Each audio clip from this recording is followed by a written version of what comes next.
Today in VR, Temple at Zerzura. At least that's how I think it's pronounced. Yes, this is the Walkabout Mini Golf episode. We talk about the latest course, including our initial impressions, the course design, the ball design, the fox hunt, the putter design. I mean, we try and avoid spoilers, so it might be minor on the spoiler front. If you haven't played it, definitely play the course first. But we kind of avoid the Easter eggs, so we don't tell you all of that detail. At least I hope we don't. I'm pretty sure we don't. And we also talk about the heavily hinted golf course as well that's been shown on the front of the cabin. So if you've seen that, or the hut, shall I say. So if you've seen that, you'll know what I'm talking about. So LTO 84, the Walkabout episode, Let's Talk Oculus. Let's Talk Oculus, a VR podcast, is proudly sponsored by the good folks at Patreon. If you want to support the show, join us on patreon.com/Let's Talk Oculus. What's up, Oculus nerds? Welcome back to Let's Talk Oculus, episode 84. I am your host, as always, Dan from Playtest VR, and I'm joined by the one and only Samson. How you doing? We're on 84, by the way. You heard that right, 84. 84. If you take the second number and double it, you get the 8. That's math. That is good math. How you doing? How's the week been? Pretty good. I'm looking like alfalfa here. You know. Yeah, for those of you on the audio, Samson's got a fresh trim. No longer has the big beard. Not as bad as the lockdown beard. That was something else when we first started doing this podcast. That was a beard and a half. we didn't get that to that point. But yeah, also back when I couldn't get a cut. Fresh haircut too, with a little bit of spikiness at the middle. You know, kind of like a 2004 skater kind of guy. Yeah, this is not where you want spikiness ever. This is just simply from wearing the headphones and playing some VR earlier. Yeah, that's fair. Well, let's get straight into it. Okay, last week, Walkabout Mini Golf, brand new course, Temple at Zerzura. I think that's how you pronounce it, Zerzura or Zerzura. I'll let you pronounce it every time. Okay, Temple, the Egypt one.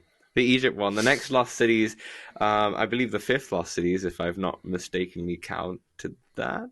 I don't know. I've lost count. Hey. Okay, so let's go into it. Let's do, because it's been out for a week now, and we kind of held off talking about it last week because we wanted everyone to have a chance of playing it.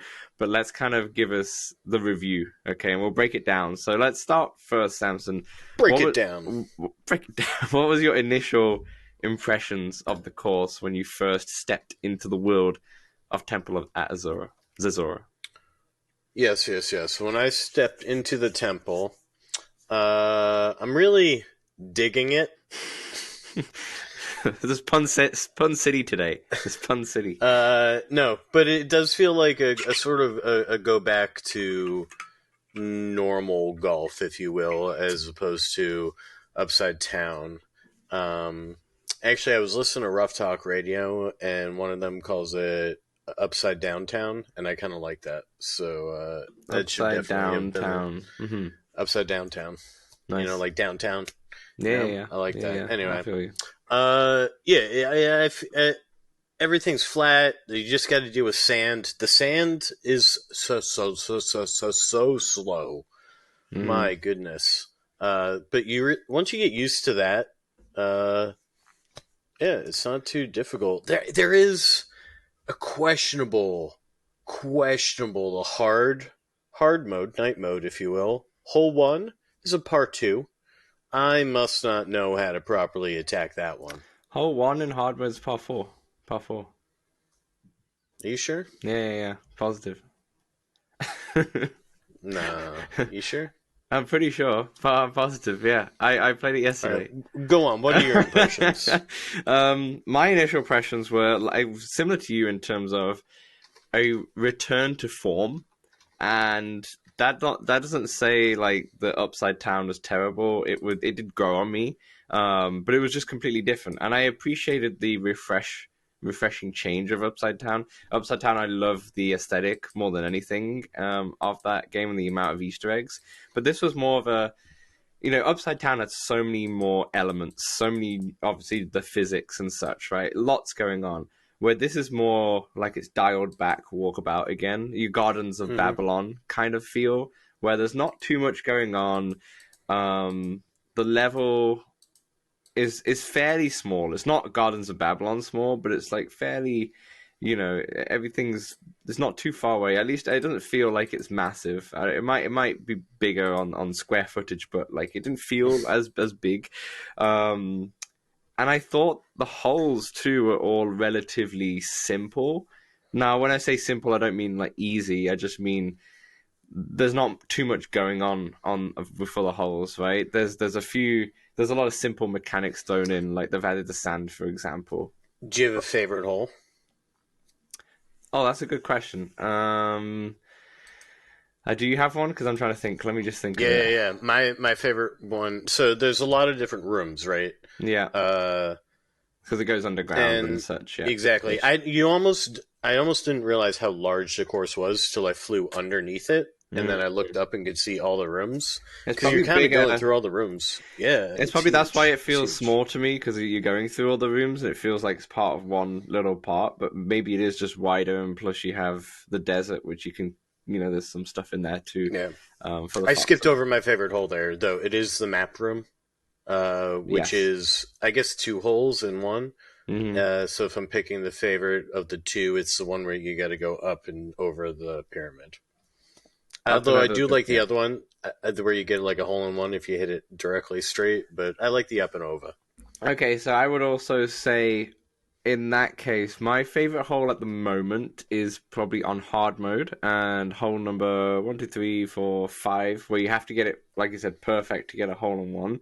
Is that the map room too? I don't remember if that's the map room. No, it's not. Do you mean the one where there's like sort of designs and it's on a slope? Yeah, and you have to. Yeah, that's definitely, it's later on in the course. I forget what number it is, but in hard mode you got to get it down 2 little narrow ones. Yeah. You got to hit it real straight. Yeah. So if it, so hole. I think it's hole 4. I thought it was hole 4. Because it's I thought it was later in the course. 3 holes outside, obviously 4 in 5. Sorry, it might be hole 5. Yeah. But essentially, I thought hole 1 was part 2. So it's downhill, and you have this like sort of maze. But if you get it in easy mode, if you get it perfectly straight, it was a hole in one every time. And I'm not gonna lie to you, I've got it every single time on easy mode. Yeah. It's wide. It's wide. It's wide. It's a gaping hole. But on the hard mode, you have to get it through the hole, which is fine. But then there's an even smaller hole, like smaller. Oh no, it starts off small, and then there's another. There's 2 holes. There's an inner hole. It's an inner hole within the hole. Essentially, you have to be perfectly straight. There's no room for error, and if there is any part of room forever, you'll go on off to the sides, which is still not the worst place to be, but you will go off to the sides. So you have to be perfectly straight, where in the easy mode you don't have to be absolutely perfect. There's some tolerance involved, but there's no tolerance. Like the ball only can fit one way. I would say that's like my favorite. Like the hard one's probably my favorite hole, just to kind of challenge yourself to try and hit it so perfectly straight. But it's funny. So in terms of, let's move on to the course design. Okay, so the course design, like I said, I think is relatively simple, but sand is a mechanic that it uses. Okay, or it is prevalent. There's a lot of sand. We're in a desert. We are in Egypt or Zerzura at this point, right? There's a lot of sand. Some of the holes covered with sand. Covered with sand. There's one hole that I really don't like. I think it's hole 6, where there's no way the sand's just in this way, and if you hit it on top of the sand, there's a good chance you'll just time out because it'll just get stuck on the sand, which I don't. There's a lot of holding grip in this one. A lot of holding grip. Yeah, which I don't really like. I wish. I mean, it's okay holding grip, but sometimes it does just get stopped dead on the sand on the course. Damn you, holding grip! Damn you, holding grip! I don't think the sand is as slow as the sand in Shangri-La though. Shangri-La it stops dead. Really? Yeah, I don't know if we need to go back and play that one, but I distinctly remember Shangri-La like really affects your shot, where the sand in this one is more about the angle of the sand and trying to play off the angles. You don't want to hit it too hard because then it just jumps up.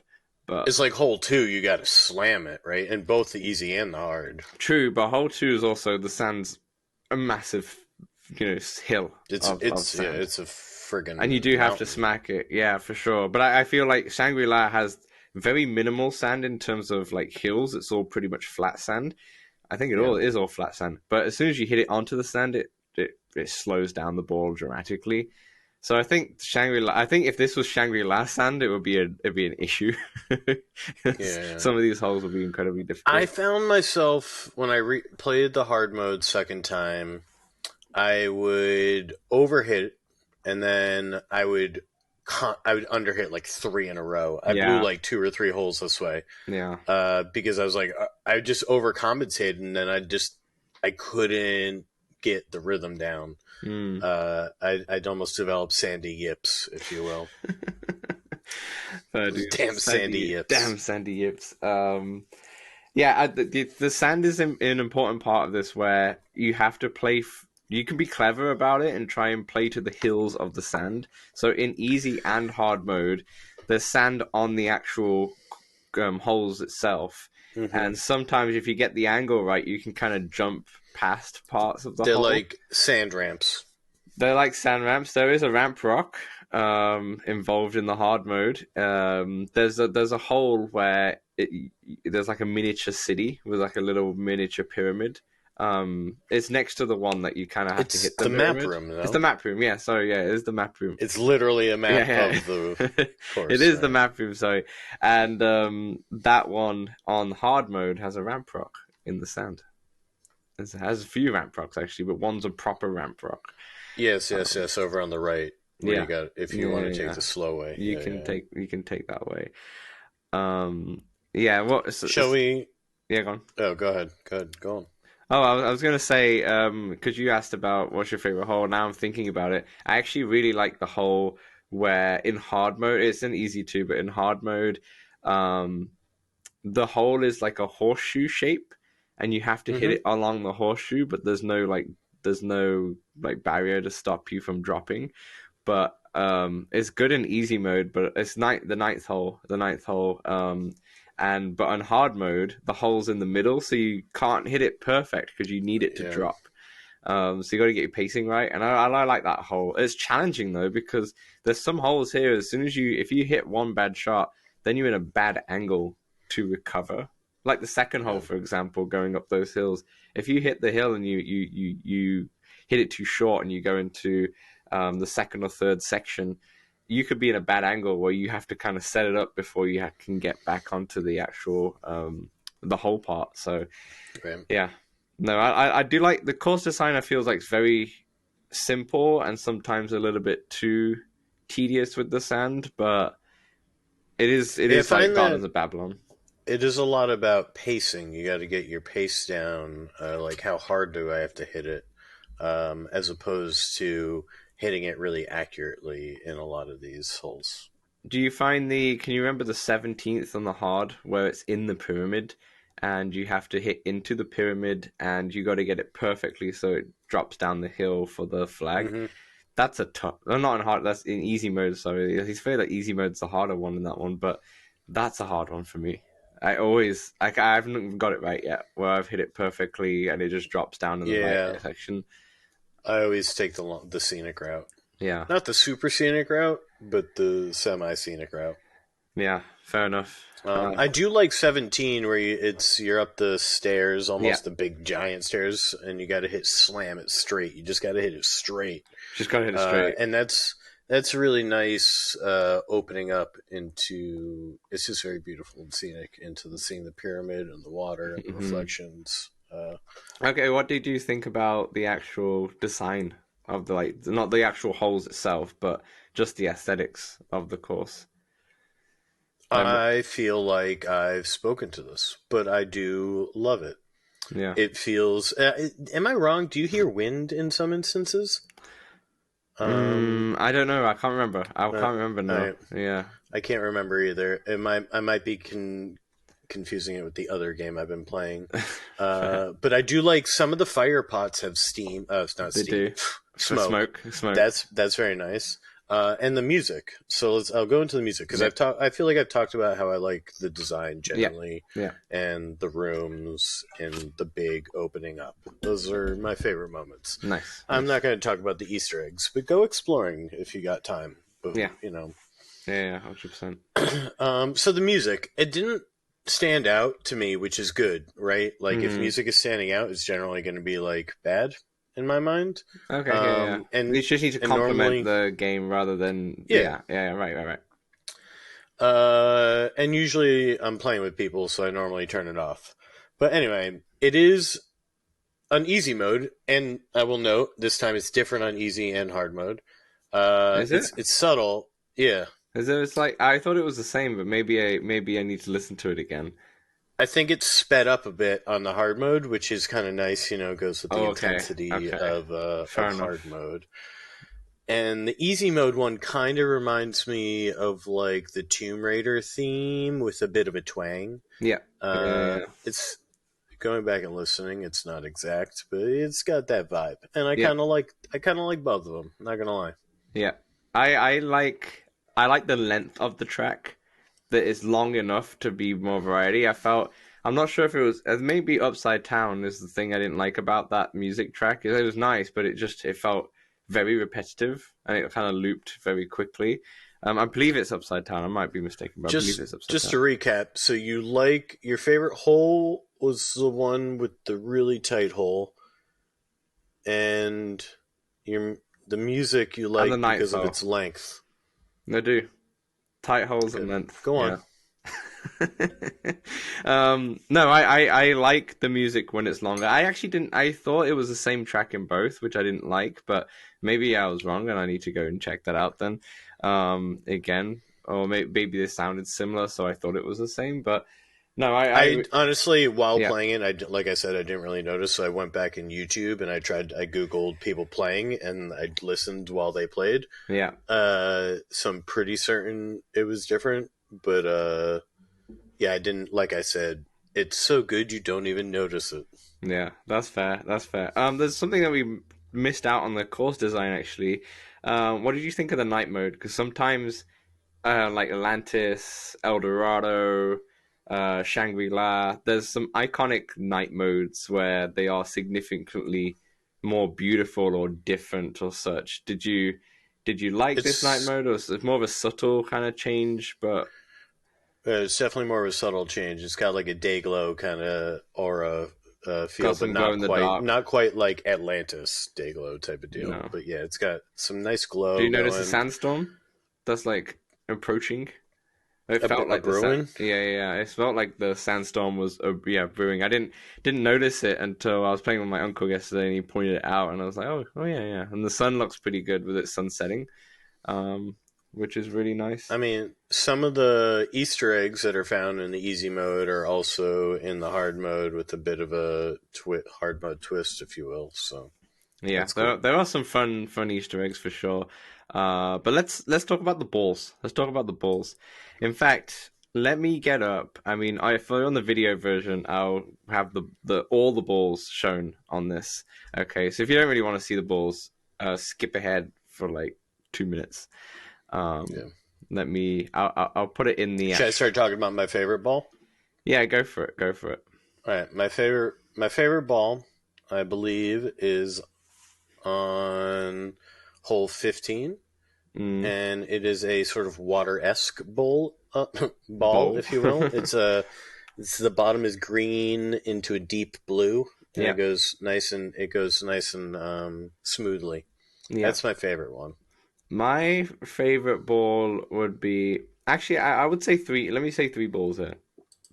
I like 18. Well, say your favorite, and then I'll say my second favorite. Okay, I think I like 18 the most. I like I prefer more of a lighter ball, like more of a white kind of ball, just maybe because I can see it better when I play the golf. But so I like the white Egyptian. Let me get this across. I don't know that these are my favorite to play with so much as say my favorite designed. Oh, okay, fair enough. I mean, I would still say 18 in a way. I still really like it feels like an Egyptian rug kind of design. On the ball, it's white with like a red stripe for the audio listeners. Yeah, that would be probably my favorite one. Okay, so what is your second My favorite? second favorite is the Egyptian flag found on hole 6. Yeah, fair I'm a enough. sucker for flags. Now, I feel like I need to share this, but did you say it was the Mexican ball when we were playing yesterday? I was just throwing out jokes. I mean, it's quite obvious it's not the Mexican ball on an Egyptian course. I just wanted to point that out. I like the swirly 8 ball. I like the little swirly ball. It reminds me of, I don't know if you have this in the States, but in the UK we have it where there'll be like there's like a big, you go to like a toy store, and at the end of the toy store there's like a place where you can put your coin in, and when you put your coin in, it just swirls around on the swirly thing, and Mm-hmm. then it drops down.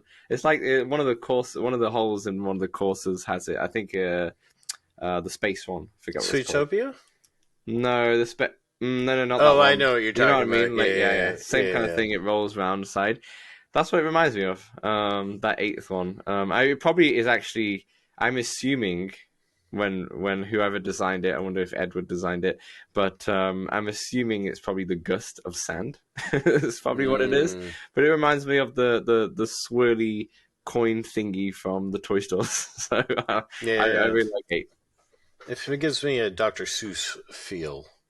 Yeah, Um, I can see that too. I can see that too.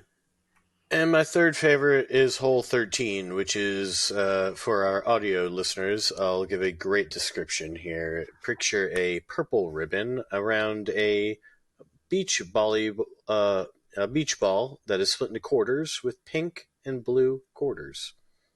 Yeah, it's a very, very good description. I think my third favorite would be number one because it reminds me of an Egyptian soccer ball. That Um, is, I think, what it is. It's gotta be what It's that gotta is, be, right? right? It's gotta be. Yeah, I really like it. Number one. Thing is, so okay. Overall on the balls, my after I found them all yesterday. Shout out to my uncle who helped me find most of these, if not all of them. Um, I don't think I've had them all yet. I feel as playing with them kind of balls, like I feel like the designs are okay, they're decent. Like I said, the three I really like, and I would play with them. But I think most of the balls are they're like okay, they're solid. They're a decent set of balls. I think there's other courses like Gardens of Babylon where the balls are weaker than this set. So I would give this a solid 6 out of 10 in terms of ball You design, know, which is a good to average.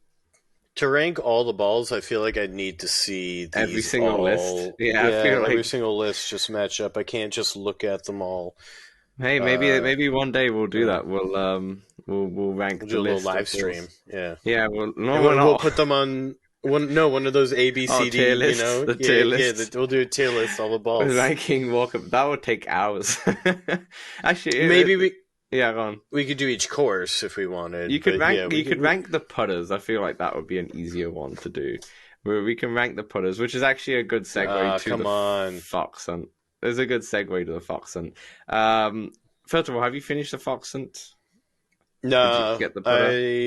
I didn't watch the video on it either, but I No. did see the putter, so I can't talk about the putter. And I read some Reddit posts that said a few of the. Actually, no, it wasn't a Reddit post. It was a comment on Inner Princess's video.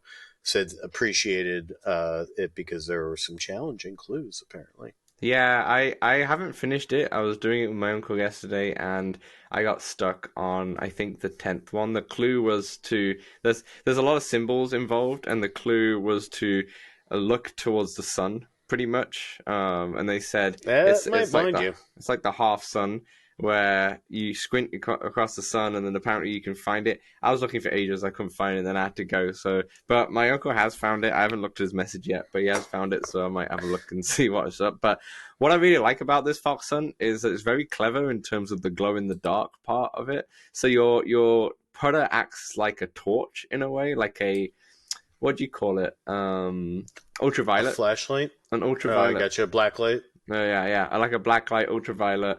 I guess that's what you call it, a flashlight. You don't call it a torch. That's a British way of saying They that. got it. They got it. They We got got it. it. They got Most it. Americans know. and if they The don't, I don't know. Now they do. So But yeah, so there's one, for example, where you have to follow the cat's paws. There's cat's paws everywhere, and that leads you to the next clue. You need to follow the cat's path and try and find where the cat.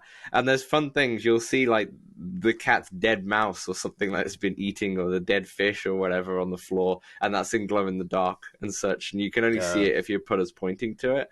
So it's a really clever way to do this one. Adds to the mysterious ways of the Egyptians with the it's like a Luigi's Mansion where you're trying to find all the the certain type of ghosts or something like that. It's very cool. Yeah, absolutely. On the putter, did you like the putter design? Yeah, it feels like pretty simple one, honestly. And I like it. It suits Egypt. I don't think I'll use it because I love my Gandalf stick. But fair dues. Yeah. So on the putter, actually, what I realized, I remember when I was playing with you and a bunch of others from the Discord the other day, and I was using the Eldorado putter, which is my favorite looking putter. I really like the Eldorado putter. But what I realized after playing, I only played 9 holes.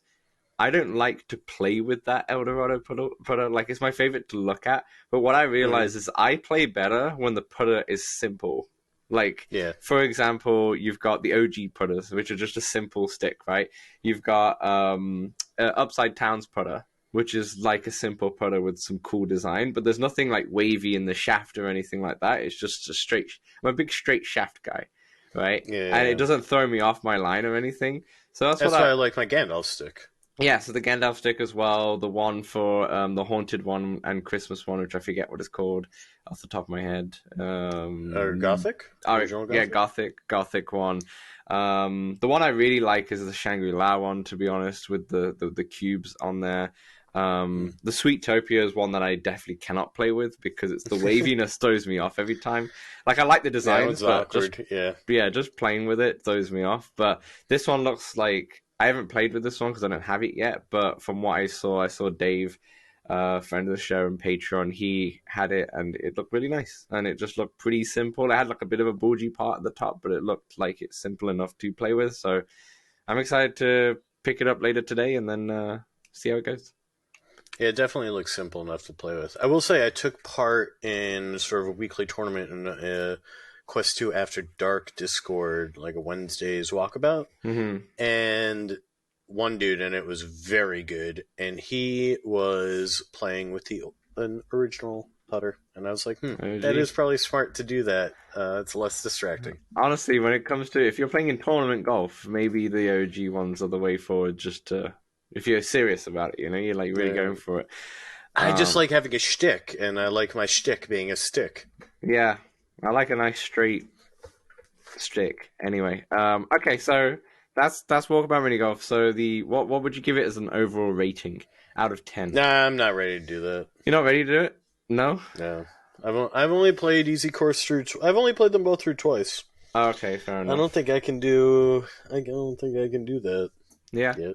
Yeah, that's fair. So fair. I won't rate it too, but I would say I'd put it at the same level as Gardens of Babylon. It's giving me that kind of vibes. Yeah, I'm definitely enjoying it too. It's a good course, but I think I'd put it Gardens of Babylon neck and neck kind of thing. Like, feels very similar in a way and such. Feels better than that to me. Yeah, I don't really like Gardens though.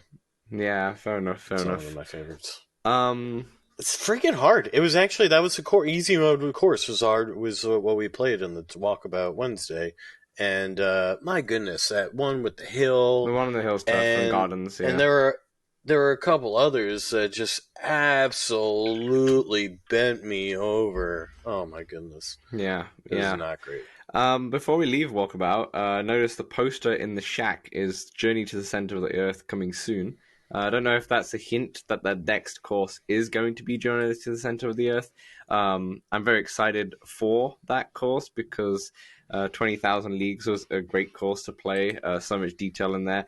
So I just wanted to say, shout out, if you want to watch Journey to the Center to the Earth in big screen, because I'm sure we're going to watch it once it's announced that it's going to come out at the end of a month.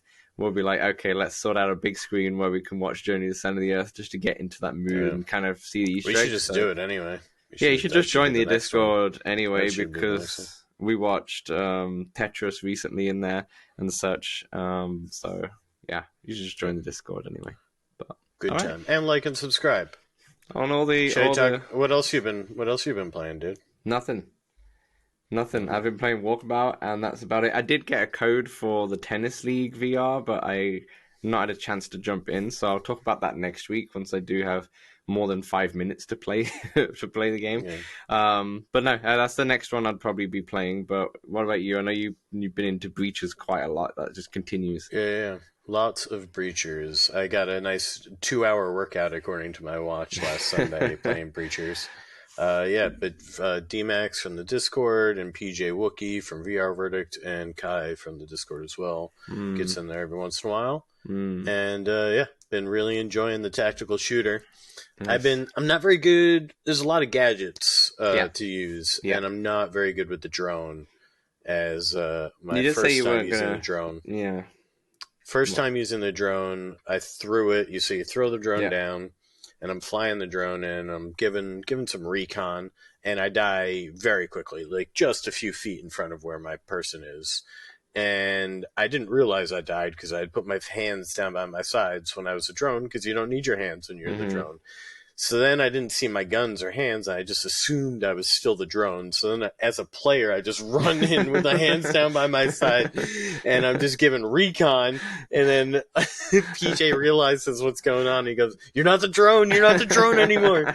And it was too late. By that point, I was already dead. That's funny. What kind of player are you? Are you the person who goes in guns blazing? Are you the person who hangs back? You can't do that. You can't do that. You got to be patient. You got to be patient in this game. You got to be not the person to peek. Fair enough. Okay, fair enough. All right, cool. Anything else, or has you just been Breaches and Walkabout for this week? Yeah, just that little big screen and a just flat game of Dredge still. Almost done with that. Yeah. Fair dues. All right. Let's wrap up part 1 then, and in part 2 we'll talk about the VR news. So we'll see you in then. I keep saying I'll see you in then, but that doesn't make any sense. I like it. Stick with it. Hey, we know public lobbies in VR games can be a bit toxic, feel a bit empty at times. That's why we created the Let's Talk Oculus Discord, a friendly community that you can join for multiplayer meetups, general VR chat, the game, and chat about VR, fitness motivation, and there's even a very impressive 3D printing channel. Join over 100 of our community members in the Let's Talk Oculus Discord for free. The link is right in the description. All right, welcome back to part 2 of the VR news. Let's start. We've only got a few. We've only got like 3 news stories today. But let's start on an interesting one. And I might introduce this every month now, but we've got the April 2023 best paid or most popular and top rated apps, like the top 20 for April 2023. It'd probably be nice to bring this out every now and again just to see how things are doing. Because we've never gone through it before, I won't read off the whole 20, but in the top 5, I Expect You to Die 2 is 5, Walkabout Mini Golf, Puzzling Places, A Room VR, and Mossbook 2 comes at the top, which is wild. So like all the top reviewed games are pretty much puzzling games with the odd platform and mini golf, like very light-hearted games. And then Breaches comes in as a number 6 straight away, as one of the most top-rated games. 970 reviews too, giving it a 4.84 review. The most reviewed is The Room. The Room is second, and that's 12,529 reviews. I didn't know The Room was that popular in VR, to be honest. I know it was a popular game on the iPhone when it came out all those moons ago. Well, I think it's old, isn't it? It was a Rift game. It's been out for ages. It's been out for 2020 for this one. So yeah, it's had about just over 3 years. Yeah, It's probably the oldest one on the list there. Definitely, yeah, probably. Maybe Moss Cubism's been out there for ages. Yeah, it came out in March 2020. Walkabout was September 2020. Yeah, that was the only one that I thought was close. yeah. I thought it was wild just to see there was so much love for horror. Room. Yeah, is it a horror Room? I guess it's a bit dark. I mean, it looks scary. It does look scary, but it's just a puzzle game. I think it's just that eerie kind of medieval time, not medieval times, like Victorian English times kind of feel to it. I don't know. It's one of those.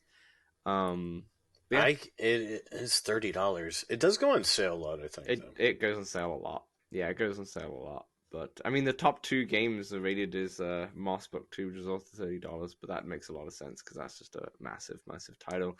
The top 3 there are all within 0.01 of one another. So in terms of rating, yeah, that's true. Yeah. That's true. But having Breaches almost 1,000 reviews after just a week or so.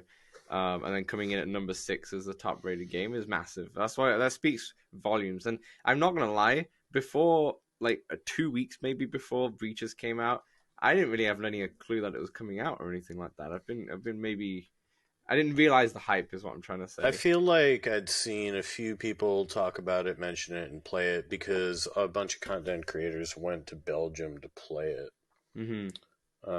Fair enough. But yeah, I didn't really know how good it was, and in my head I confused it with Gambit, and then when Gambit came out I thought it was Breachers, and I was like, whoa, that seemed, and then I was like, oh no, this is Breachers. I see. Yeah, see. It'd be nice actually. Look at Ancient Dungeon go though, number 18. Oh yeah, Ancient Dungeon. There's a lot of App Lab games here. Yeah, with almost 1,000 reviews as well at $20. Ancient Dungeon. You know what? This list is fine because it kind of tells you, what's kind of popular in terms of the reviews. But I think I'd prefer a list where it just says the top selling games of April. I don't know if Meta puts that out. I might have to look into that. But that would be interesting to see. I'm assuming Breaches is right up there right now. But just to see what happened in April in terms of, because they do that for PlayStation and for Xbox and Steam and all that stuff. I'm wondering if they would do that for Meta if they have that. But anyway, it's good to see that Breaches is crushing it there. On to the next news story, the second out of 3. Humanity is the new puzzle platformer game from Enhance, which is the team behind Tetris Effect. That game comes out on May 16th, out for PC VR and PlayStation VR 2. I think what this is... And Res Infinite too. Yeah, they did Res Infinite 2 as well. But if for those people who don't know the game, and maybe most of you don't, because obviously it's not coming out for the Quest 2 standalone, but will be out for PC VR. But it's a puzzle game where you have to guide mindless masses of people along a map to the exit.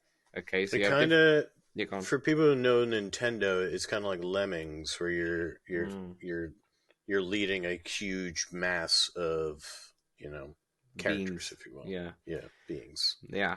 I'm assuming this cannot come onto the Quest because of the amount of people on screen and therefore can't handle it. But I could probably, if this does well, I can see them porting it to Quest 3 in the end of the year, to be honest. It does look like that's a possibility for sure. Yeah. And I hope it comes to PC. It is PC, yeah. Oh, is it PC? PC okay. Yeah, that's why I mentioned PSVR. it. Okay. Yeah. So I mentioned it because I know a lot of you at home will definitely have a PC, or some have PSVR 2 as well. So it looks like weird. It looks weird, but weird. I like weird, and I like cool ideas. So yeah. I like Tetris Effect too. I thought correct. This might be wrong, and feel free to take this as a grain of salt. But I thought Humanity is also a flat screen game as well. I feel like I read and or saw that so I think it might be also flat. Yeah, fair enough. If for those of you who do have a PlayStation VR and have the premium subscription on PlayStation Plus, this comes within the premium subscription for free. So if you have that, you'll here we go. Flat screen. Yep, flat screen release on PS4, PS5, and Steam. Yeah, so if you have a PC, you can definitely check it out. But then if you have a PC and you're listening to this podcast, you probably can put your VR on that PC. So try it in VR. The only other thing to say is that you can also create custom stages and you can download custom stages from people. So hopefully it gets popularized, and then maybe you get some cool stages on there. But I can see this coming to Quest 3 if it does well. Hopefully the Steam version is both. That'd be nice. Like flat and like VR. A cross-buy kind of thing. Yeah, I would assume so. I would assume so. Surely. I mean, a Medieval wasn't. Okay, fair enough. All right, so final news story. Among Us VR patch adds reporting tools. So I am very interested in this because I'm not sure if I've seen another game do it, or maybe I'm just don't play many multiplayer games with random people. But they have now put in some in-game reporting and voice chat moderation. Moderation? Yeah, that's the word. Yeah, vaguely. Yeah.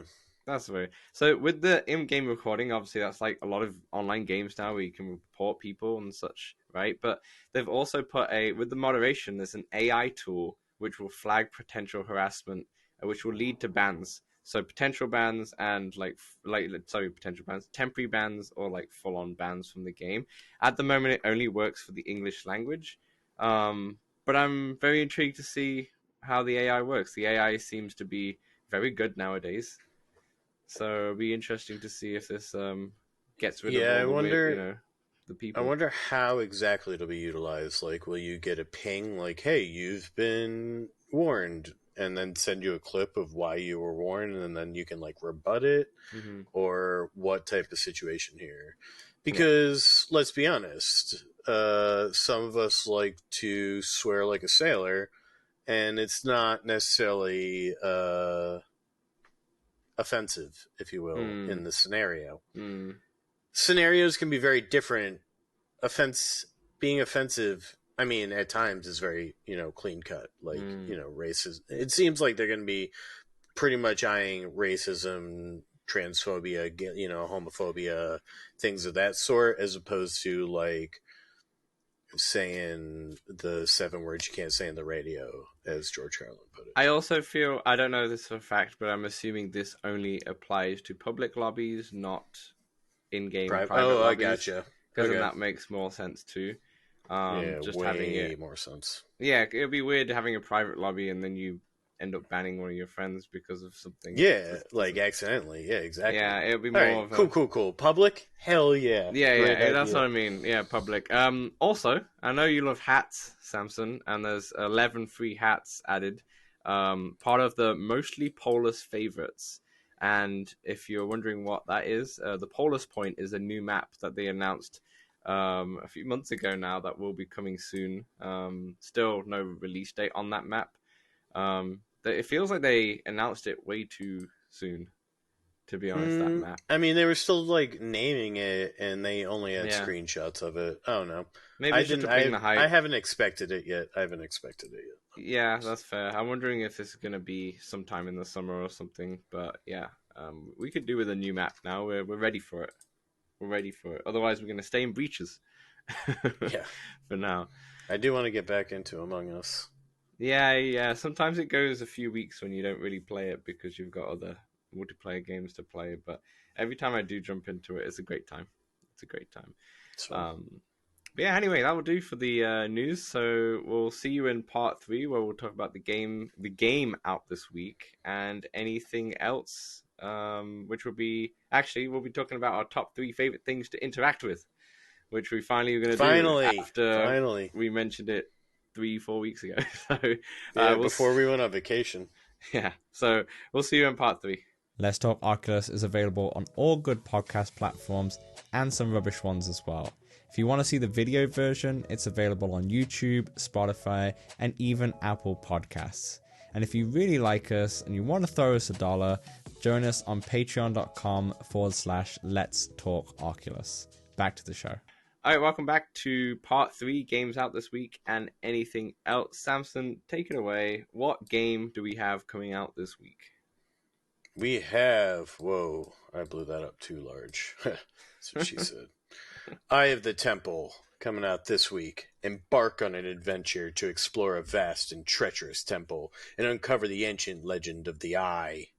Keep your balance as you step between moving blocks, dodging hazardous traps, and solving environmental puzzles with just your torch and whip in hand.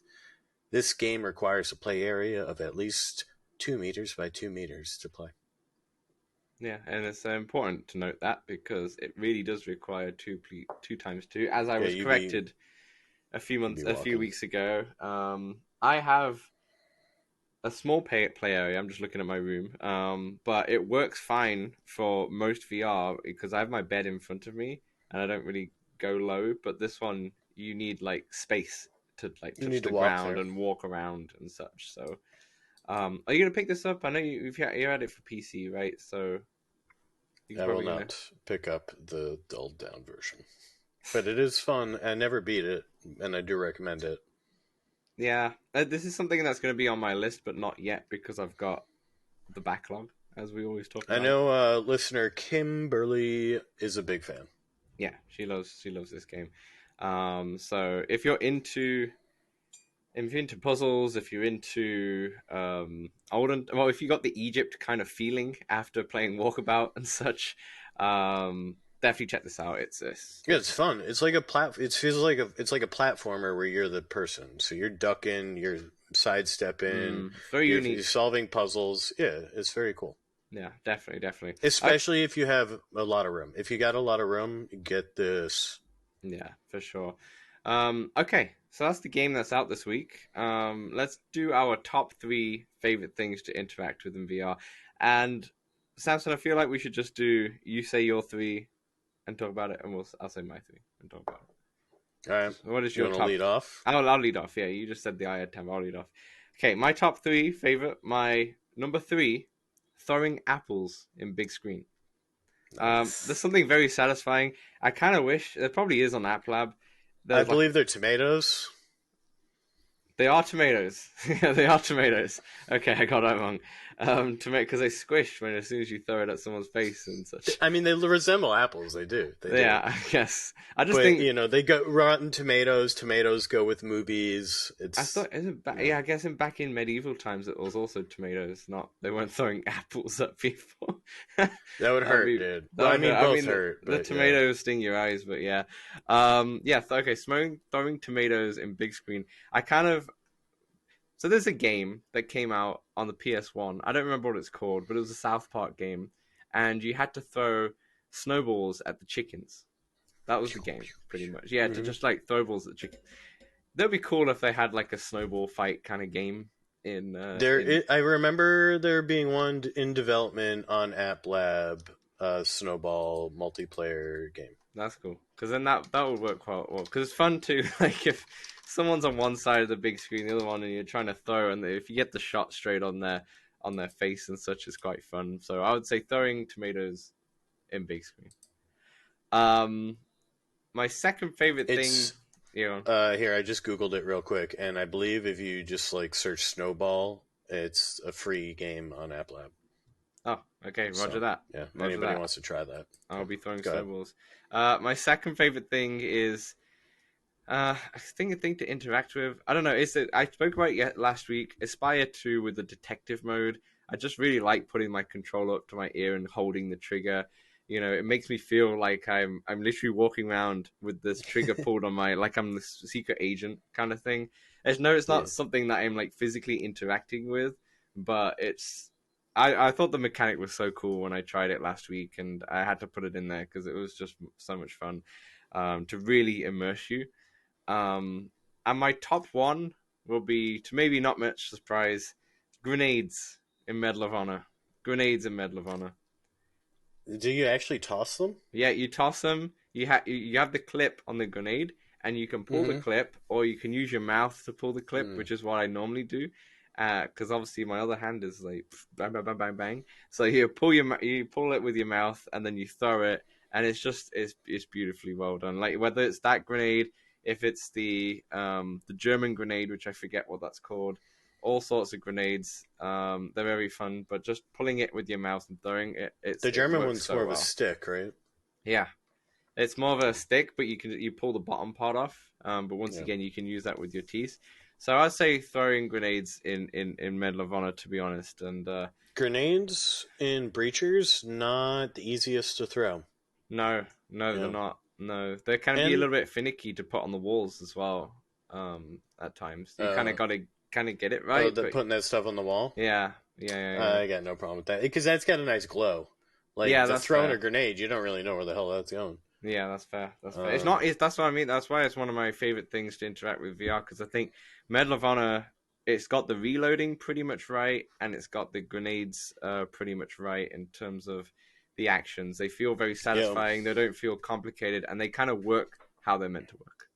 You gotta, when Firewall comes out, you're gonna have to do that one because I think the grenades go wherever you're looking. I think that's how they're doing that. In Firewall for PlayStation, they said, yeah, I don't know about the grenades, but they said they're doing not manual reloading. It's like pushing a button reloading. But manual reloading is going to get patched later because they had so much uproar from everybody that they need manual reloading. Yeah. So I was thinking that the grenades would also just be a button, but yeah, maybe not. I'll have to look at that. But yeah, those are my 3 things I would think. From now, I mean, that list might change when I, could play some more VR. But yeah, I do like me some grenades. All right. Here's what I've got. In no particular order, really, I'm going to say. Grapple hooks, like in Grab and Upitagrad, where you're just like Spider-Manning. Oh, that's a great feeling when you're just flying through I love it. Bow and arrows, like in Hollow Point and in Death. That feels great, and especially with B-haptics. With the B-haptics. Yeah, I do like the bow and arrow. To be honest, it's really. I feel like I'm powering through these for some reason. I'm not. I mean, bow and arrow. I would also echo that. Like playing bow and arrow in Horizon in PSVR is really fun. It's really fun. There's something more satisfying by doing that than just shooting sometimes. It's very satisfying to get like a headshot or something like that from there, a long distance. 100%. So, yeah, I agree. That's a good one.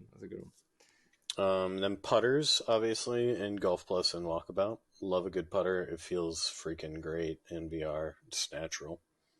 It does. Yeah. Hey, it's the Walkabout is.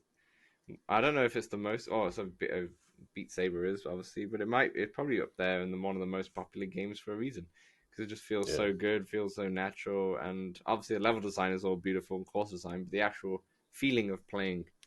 Did you see they have bundles now on PSVR? So you're gonna buy everything. You're gonna do the hole-in-one bundle and get all the courses again. Yeah. I think I will. I think I'm gonna buy. It's a pretty good price, I think, for it. Actually, I don't know. I don't know if I will because it depends if I'm going to play Walkabout on my PlayStation VR. I don't know if I will. I'm gonna get the game, but I think that's all just because of multiplayer. So I can always guest pass into my Quest one. So I'm not sure if I actually will buy it unless I really want to exclusively play it on there. Because I think I'm going to play... Every time I'm socially playing Walkabout, I think I'm still going to keep it to my Quest. Because then I can play in my room and such and wherever. Yeah. And I don't know how annoying that cable's going to be. To be tethered to that. Even though I don't really move much in Walkabout, to be fair. But still... I mean, Upside Down, you have to move quite a bit, to be honest. But yeah, so I don't know if I will actually buy the hole-in-one bundle, which has everything. But I would definitely buy it for the PlayStation, for sure. Definitely buy it for PlayStation.